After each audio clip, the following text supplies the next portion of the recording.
studio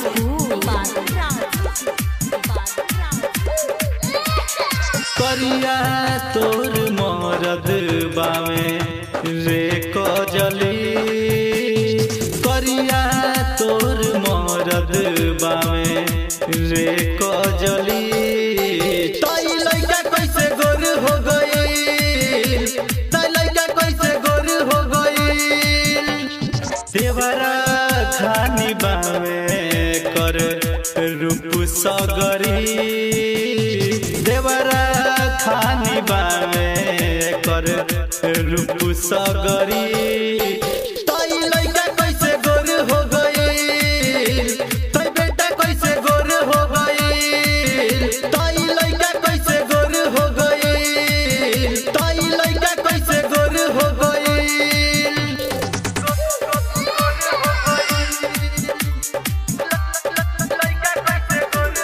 DJ बादल राज DJ बादल राज DJ बादल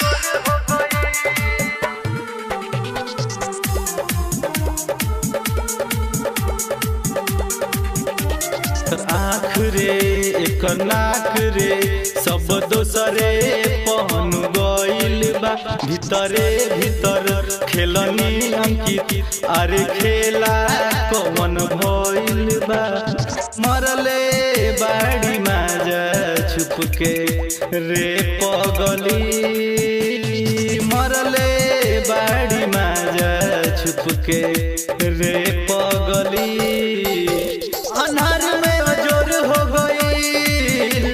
ताई बेटा कैसे गोर हो गई ताई लइका कैसे गोर हो गई ताई लइका कैसे गोर हो गई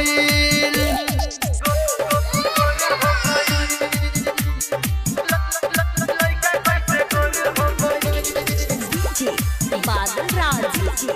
बादल राज बादल राज